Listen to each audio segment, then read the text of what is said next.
ડભોઈ નાંદોદી ભાગળ બહાર એસઓયુ માર્ગ પર નર્મદા કેનાલને અડીને આવેલા ખેતીની જમીન ડભોઈમાં 125 વીઘા ખેતીની જમીનમાં બારે માસ ભરાયેલ રહેતા ગટરના પાણી ખેડૂતો ઉચ્ચ કક્ષાએ રજૂઆતો કરીને થાકમાં।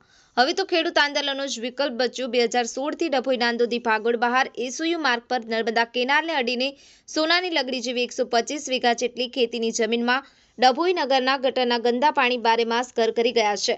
ખેડૂતોએ વડાપ્રધાન, મુખ્યમંત્રીથી લઈ કલેક્ટર, પ્રાંત અધિકારી, પાલિકા ચીફ ઓફિસર સહિત પ્રમુખને વારંવાર રજૂઆતો કરવા છતાં તેઓનો પ્રશ્ન હલ ન થતા હવે ઉગ્ર આંદોલનનો માર્ગ અપનાવવાની ચીમકી ઉચ્ચારી છે।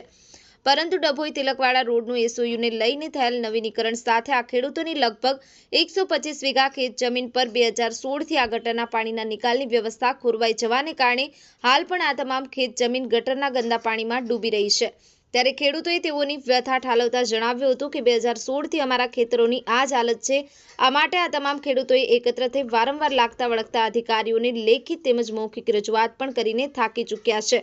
નજીકની છાત્રાલયમાં રહેતા બાળકોને રોગચાળાની ભીતિ, આંબેડકર છાત્રાલયના બાળકો પર રોગચાળાનો ભોગ બની રહ્યા છે। ગટરના ફરી વળેલા ગંદા પાણી નજીકમાં આવેલ આંબેડકર છાત્રાલયમાં પણ ઘૂસી જાય છે। આજુબાજુએ જ પાણી ફરી વળેલા હોવાથી 15 વર્ષથી ખેડૂતો પાક લઈ શકતા નથી। અમારી તો રોજીરોટી પણ આ ખેતી છે। 15 વર્ષથી પાક લઈ શકતા નથી અને જે નુકસાન થઈ રહ્યું છે તે સરકાર સામે હવે આ 15 વર્ષના નુકસાનનું વળતર અમે માંગીએ છીએ। ફઝલ રઝા ખત્રી, ગુજરાત અદ્ભુત ન્યૂઝ ગુજરાતી, ડભોઈ। જય જવાન જય કિસાન। આજના વિષયના અનુસંધાનમાં ખેડૂતો અમે બધા એકઠા થયા છે। જ્યાં નગરપાલિકાનું ગંદુ પાણી પેસે છે અમે ત્યાં જ ભેગા થયા છે। હવે વારંવાર અમે અરજી આપી છે, વારંવાર અમે એપ્લાય કર્યા છે, ખેડૂતો ભેગા થઈને પણ ગયેલા છે, બધે અરજી આપી છે।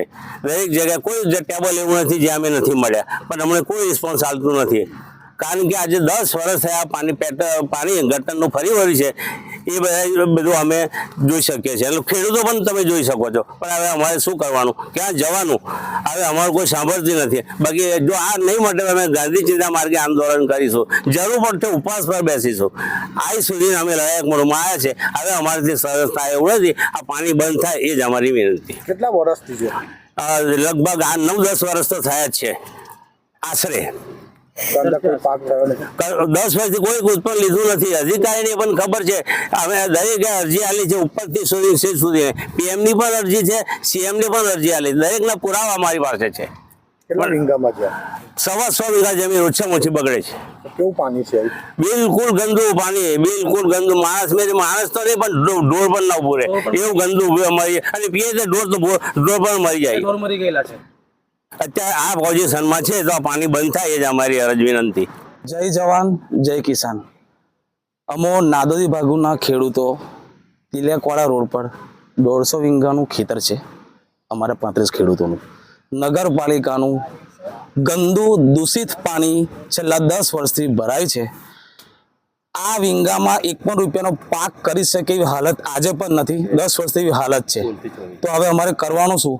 2016થી 2024 સુધીમાં આ સમસ્યા વધારે પડતી વધી ગઈ છે, અને આ ગંદુ દૂષિત પાણી પીવાથી જનજનાવર ઢોર પણ મરેલી હાલતમાં આગળ પડેલા છે। તો પણ નગરપાલિકાને અવારનવાર અમે જાણ કરવા છતાં, નગરપાલિકાને અમે લેખિત આપવા છતાં નગરપાલિકા વાળાને જાણી જોઈને કાર્યવાહી કરવામાં કોઈ ઇન્ટરેસ્ટ નથી। હવે કાર્યવાહી કેમ નહીં કરતા એમનો પ્રશ્ન છે। અમારે તાત્કાલિક ધોરણે આ પાણી બંધ થવું જોઈએ। અરજી આપીને અમે થાકી ગયેલા છે। જો એક્શન નહીં લે તો અમે કુટુંબ સહિત ગાંધીજીના માર્ગે તીવ્ર આંદોલન કરવા આજે પણ તૈયાર છે। એમાં કોઈ શંકા નહીં, અને આંદોલન કરી બતાવીશું અમે। આપણી આસપાસ બનતી ઘટનાના સમાચાર જોવા માટે ગુજરાત અદ્ભુત ન્યૂઝ ગુજરાતીને લાઇક કરો, શેર કરો, ચેનલને સબસ્ક્રાઇબ કરો।